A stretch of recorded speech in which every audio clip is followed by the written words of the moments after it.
Assalomu alaykum, hurmatli tomoshabinlar. Bugun sizlar bilan hayotiy ahamiyatga molik, ayniqsa pensiya yoshidagi yurtdoshlarimiz uchun o'ta muhim mavzuni muhokama qilamiz. Men hozir sizga aytadigan ma'lumotlar siz kutayotgan pensiya ustamasini olishingizga bevosita ta'sir qilishi mumkin. Bu har bir nafaqaxo'rga, har bir oilaga tegishli bo'lgan pulga, daromadga va farovonlikka ta'sir qiluvchi masala. E'tiboringizni jamlang, chunki bugun men sizni katta muammolardan xalos qiladigan va qonuniy haqqingiz bo'lgan to'lovlaringizni to'liq olishingizni ta'minlaydigan ma'lumotlar bilan bo'lishaman. Shu sababli iltimos, hozirroq kanalimizga obuna bo'ling va videoga like bosing. Bu sizning qimmatli vaqtingizni bejizga sarflamayotganingizga ishonch hosil qilishimga yordam beradi. Endi esa muammoning mohiyatiga o'taylik. Avvallari pensiya ustamalari yoki ayrim qo'shimcha to'lovlar ba'zida shunchaki sizning arizangiz yoki pensiya jamg'armasidagi mavjud ma'lumotlar asosida avtomatik ravishda hisoblanishi mumkin edi. Jarayon nisbatan sodda qog'ozbozlik kamroq edi. Chunki aksariyat ma'lumotlar, masalan, ish staji yoki tug'ilganlik haqidagi ma'lumotlar oldingi yillarda taqdim etilgan hujjatlar bazasida mavjud bo'lardi. Ko'p hollarda pensioner shaxsan pensiya jamg'armasiga borib, holatini tushuntirish kifoya edi va mutaxassislar mavjud ma'lumotlar asosida tekshirib, tegishli ustamalarni rasmiylashtirishga harakat qilishardi. Misol uchun, ma'lum bir yoshga yetganingizda yoki ma'lum bir miqdordagi ish stajiga ega bo'lganingizda bu ustamalar ko'pincha avtomatik tarzda yoki juda kam qo'shimcha hujjatlar talab qilgan holda berilar edi. Biroq, hurmatli do'stlar, bugungi kunda vaziyat sezilarli darajada o'zgardi. Qonunchilikdagi yangi o'zgarishlar, raqamlashtirishga qaratilgan harakatlar hamda budjet mablag'larining maqsadli va adolatli taqsimlanishini ta'minlash maqsadida pensiya jamg'armasi endilikda har qanday ustama yoki qo'shimcha to'lovni tayinlashda juda aniq va qat'iy hujjatlar to'plamini talab qilmoqda. Bu shunchaki rasmiyatchilik emas, balki davlat resurslaridan samarali foydalanishni va har bir ustamaning loyiq shaxsga yetib borishini kafolatlovchi tizimli yondashuvdir. Endi talab qilinadigan hujjatlaringiz to'liq bo'lmasa yoki ular zamonaviy standartlarga mos kelmasa, hatto siz bu ustamaga qonunan haqli bo'lsangiz ham sizga uni hisoblamasliklari mumkin. Bu albatta ko'pchilik uchun biroz og'irlik tug'dirsa-da, tizimning shaffofligini oshirish va noqonuniy to'lovlarni oldini olish uchun zarur qadamdir. Shuning uchun bugungi kunda har qanday ustamani olish uchun sizdan aniq dalil va tasdiqlovchi hujjatlar talab qilinadi. Keling, endi eng muhim qismga o'taylik. Siz nimani bilishingiz kerak, kim tashvishlanishi kerak va kimga bu ma'lumotlar unchalik tegishli emas. Bu qismni nihoyatda diqqat bilan tinglang, chunki aynan shu yerda siz o'zingizning shaxsiy holatingizga mos keladigan ma'lumotlarni topasiz. Avvalo, shuni bilishingiz kerakki, pensiya ustamalari turli xil asoslarga ko'ra tayinlanadi. Masalan, uzoq yillik ish staji uchun, oila a'zolariga bo'lgan qaramog'i uchun, nogironlik tufayli, muayyan yoshga yetganligi sababli yoki davlat oldidagi alohida xizmatlar uchun berilishi mumkin. Har bir ustama turi o'ziga xos talablarga va eng muhimi o'ziga xos hujjatlar to'plamiga ega. Kim tashvishlanishi kerak? Agar siz hozirda biror pensiya ustamasini olayotgan bo'lsangiz va u sizga ma'lum bir muddatga, masalan 1 yilga tayinlangan bo'lsa va endi muddati tugab, qayta rasmiylashtirishingiz kerak bo'lsa, siz tashvishlanishingiz kerak. Yoki agar siz hozirgacha hech qanday ustama olmagan bo'lsangiz, lekin unga qonuniy haqli ekanligingizni bilsangiz va uni birinchi marta rasmiylashtirmoqchi bo'lsangiz, sizga ham bu ma'lumotlar juda muhim. Shuningdek, yaqin kelajakda, masalan, keyingi 6-12 oy ichida pensiya yoshiga yetadiganlar yoki ustama olish huquqiga ega bo'ladiganlar ham hozirdan tayyorgarlik ko'rishlari shart. Kim tashvishlanmasligi kerak? Agar sizning pensiyamangiz muddatsiz tayinlangan bidak, bu pensiya uskanday qo'shimcha hujjat tayinlangan bo'lsa, siz hozircha xavotirlanmasangiz ham bo'lmasa, siz hozircha xavotirlanmasangiz ham bo'ladi. Masalan, uzoq yillik umumiy ish staji uchun tayinlangan ustamalar yoki tagan yoshdan oshganlik uchun beriladigan ustamalar ba'zida avtomatik tarzda qo'shimcha hujjatlarsiz berilishi mumkin, agar pensiya jamg'armasida barcha kerakli ma'lumotlar allaqachon mavjud bo'lsa. Ammo shunga qaramay, har doim tekshirib ko'rish ortiqchalik qilmaydi. Keling, endi ba'zi aniq misollarga o'taylik. Bu misollar sizga vaziyatning qanchalik jiddiy ekanligini yaxshiroq tushunishga yordam beradi. Birinchi misol: ish staji uchun ustama va yo'qolgan mehnat daftarchasi. Tasavvur qiling, opa Zaynab 65 yoshda. U kolxozda 20 yildan ortiq ishlagan. Qonunga ko'ra uzoq yillik ish staji uchun unga pensiyasiga sezilarli miqdorda ustama qo'shilishi kerak edi. Opa o'zining mehnat daftarchasini qadimdan avaylab kelgan, lekin u 1990 yillargacha bo'lgan davrdagi ba'zi ish joylarining muhrlari o'chib ketganligini yoki yozuvlarning aniq emasligini payqadi. Ayniqsa, kolxoz tarqatilib, uning arxivi tartibsiz holga kelgan. Oldinlari bunday vaziyatlarda pensiya jamg'armasi xodimlari ko'pincha guvohlarning ko'rsatmalari asosida yoki mavjud yozuvlarni biroz moslovchanlik bilan qabul qilish orqali ustamani tayinlashlari mumkin edi. Endi esa bu juda qiyin. Opa Zaynab pensiya ustamasini olish uchun ariza berganida unga 1975 yildan 1905 yilgacha bo'lgan davrdagi ish stajini tasdiqlovchi hujjatlar yetishmayotgani aytildi. Pensiya jamg'armasi mutaxassisi aniq va ravshan qilib shunday dedi: mehnat daftarchangizda o'sha davrdagi yozuvlar juda o'chib ketgan va muhr aniq emas. Bizga arxivdan rasmiy ma'lumotnoma yoki o'sha davrga oid ish haqi ma'lumotnomasi kerak.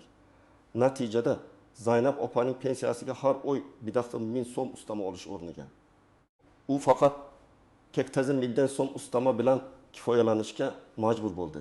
Ya'ni har oy 1000 so'm yo'qotdi. Bu yilga 1.200.000 so'mlik yo'qotish demakdir. Faqat birgina noto'g'ri yoki yo'qolgan hujjat tufayli. Opa Zaynab hozir arxiv bo'ylab yugurib hujjatlarni izlashga majbur. Bu uning sog'ligiga ham, moliyaviy ahvoliga ham salbiy ta'sir ko'rsatmoqda. Ikkinchi misol, nogiron oila a'zosiga qaramoq uchun ustama va tibbiy hujjatlarning muddati o'tganligi. Akmal aka 22 yoshda. Uning qizi tug'ma nogironligi bor va doimiy parvarishga muhtoj. Akmal aka qizga qaramog'i uchun pensiyasiga qo'shimcha ustama olib kelardi. Bu ustama har yili qayta tasdiqlanadi. Odatda u meditsina mehnat ekspert komissiyasi demak xulosasini pensiya jamg'armasiga taqdim etardi. Bu yil ham Akmal aka pensiya jamg'armasidan ustama muddatini uzaytirish bo'yicha bildirishnoma oldi. U har doimgidek qizining yangi ta'minot xulosasini oldi. Biroq pensiya jamg'armasi mutaxassisi unga yangi qoida joriy etilganini aytdi. Endi bizga nafaqat ta'minot xulosasi, balki qizingizning doimiy parvarishga muhtojligini tasdiqlovchi umumiy amaliyot shifokor tomonidan berilgan so'nggi 3 oylik sog'lig'i haqidagi ma'lumotnoma ham kerak. Akmal aka bu haqda xabardor emas edi va bu ma'lumotnomasiz u ustamani ola olmasligini bildirishdi. Natijada u TMEK xulosasi bilan birga shifokordan qo'shimcha ma'lumotnoma olish uchun yana bir necha kunini sarflashiga to'g'ri keldi. Bu vaqt ichida esa ustama to'lov to'xtatildi. Agar u bu hujjatni taqdim etmaganida har oy oladigan 120.000 so'm ustamasidan mahrum bo'lardi. Bu esa yilga 1 million ming so'm degani. Pensiya jamg'armasidagi xodim ustama to'lovini qayta hisoblashni faqat barcha hujjatlar to'liq taqdim etilgandan keyingina amalga oshira olishini tushuntirdi. Uchinchi misol, yoshga bog'liq ustama, taqdim yoshdan oshganlar uchun va fuqarolik pasportidagi kamchiliklar. Dilbar opa yaqinda taqimli yoshga to'ldi. U shu munosabat bilan pensiyasiga qo'shimcha ustama kutayotgan edi. Chunki qonunga ko'ra taqimli yoshdan oshgan fuqarolarga pensiyasiga ma'lum miqdorda ustama beriladi. U pensiya jamg'armasiga bormadi, chunki bu avtomatik tarzda bo'ladi deb o'ylardi. Biroq bir necha oydan keyin ham ustama tushmadi. U pensiya jamg'armasiga murojaat qildi. Mutaxassis uning hujjatlarini tekshirib, Dilbar opaning yangi biometrik pasportida tug'ilgan sanasi eski pasportdagi nisbatan bir harfda xato yozilganini aniqladi. Bu kichik xato, masalan 1923 o'rniga 1904Z yozilib qolishi kabi. Uning eski pasportida va tug'ilganlik haqidagi guvohnomasida to'g'ri sana ko'rsatilgan bo'lsa-da, yangi pasportdagi ma'lumot bilan ma'lumotlar bazasidagi ma'lumotlar bir-biriga mos kelmadi. Pensiya jamg'armasi mutaxassisi unga: "Afsuski, pasportingizdagi ma'lumotlar bilan tug'ilganlik haqidagi ma'lumotlar bazamizdagi ma'lumotlar bir-biriga mos kelmayapti. Bu ustamani avtomatik tarzda hisoblashga imkon bermaydi. Siz pasportingizni almashtirishingiz yoki FHD yo bo'limidan tug'ilganlik haqidagi guvohnomangizga tuzatish kiritishingiz kerak bo'ladi", dedi.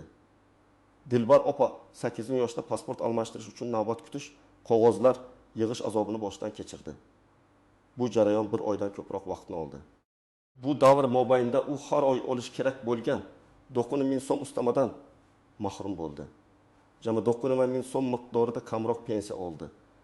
Eng yomoni, bu kabi xatolar avtomatik tizimda jiddiy to'siq bo'lib, inson omilisiz hal bo'lmaydi. 4-misol, davlat oldidagi alohida xizmatlari uchun ustama va mukofot hujjatlarining tasdiqlanmagan nusxalari. Sobir aka urush faxriysi va davlat mukofotlariga ega.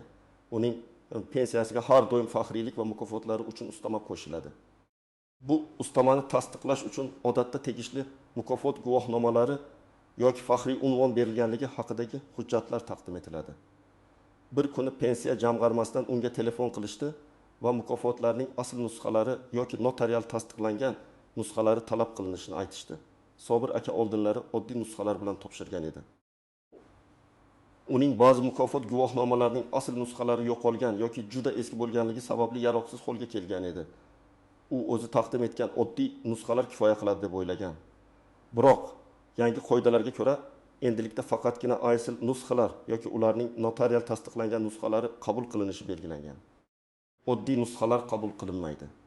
Natijada Sobir aka o'z mukofotlari haqidagi ma'lumotnomalarni Mudofaa vazirligi arxivlaridan qaytadan so'rab olishga majbur bo'ldi. Bu jarayon ham ancha vaqt talab qildi. U bu hujjatlarni olguncha uning ustama to'lovi bir oyga to'xtatildi. Agar u bu hujjatlarni umuman topa olmaganida har oy oladigan 2,5 ming so'm ustamasidan mahrum bo'lar edi. Bu yiliga 3 million so'm demakdir. Bu misollar shuni ko'rsatadiki, hatto siz haqli bo'lgan ustamalar ham agar tegishli hujjatlar to'liq va talab darajada taqdim etilmasa, sizga hisoblanmasligi mumkin. Bu juda muhim nuqta. Har bir hujjatning to'g'ri, aniq va talablarga javob berishi zarur. Va esda tuting, bu shunchaki rasmiyatchilik emas. Bu har bir so'mning qayerga ketayotganini aniq bilish va adolatni ta'minlashga qaratilgan tizimning bir qismi. Hurmatli tomoshabinlar, endi esa ushbu mavzuning eng nozik, ba'zan esa ko'rinmas jihatlariga, ya'ni istisnolar, qaltis nuqtalar va e'tibordan chetda qolishi mumkin bo'lgan murakkab jihatlarga to'xtalib o'tamiz. Bu ma'lumotlar sizni kutilmagan muammolardan himoya qilishi mumkin. Birinchi murakkablik, hujjatlarning yo'qolishi shikastlanishi.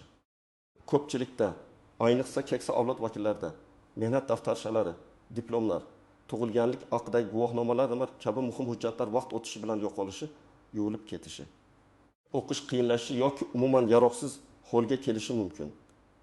Bunday holatlarda pensiya jamg'armasi sizdan ushbu hujjatlarning dublikatlarini yoki arxivdan tasdiqlovchi ma'lumotnomalar olishingizni talab qiladi. Mazalanmasan, agar sizning mehnat daftarchangiz yaroqsiz holga kelgan bo'lsa, siz ish joyingizning arxivi joylashgan joydagi davlat arxividan ish stajingizni tasdiqlovchi ma'lumotnoma olishingiz kerak bo'ladi. Ba'zida eski kolxozlar yoki tashkilotlar tugatilgan bo'lsa, bu jarayon juda murakkab kechadi.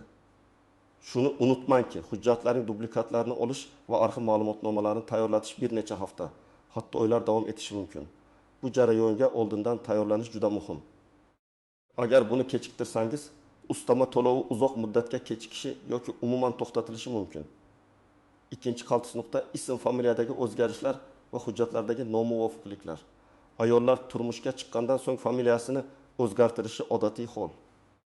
Biroq agar eski hujjatlarda, masalan, diplom, mehnat daftarchasidagi ba'zi yozuvlar eski familiya ko'rsatilgan bo'lib, yangi pasportingizda boshqa familiya bo'lsa, bu nomuvofiqlik pensiya jamg'armasida savollarni tug'diradi. Sizdan nikoh guvohnomasi yoki familiya o'zgartirilganligini tasdiqlovchi boshqa hujjat talab qilinishi mumkin. Shu kabi ba'zida hujjatlarda kichik harflar yoki sanalardagi xatolar ham mavjud bo'lishi mumkin.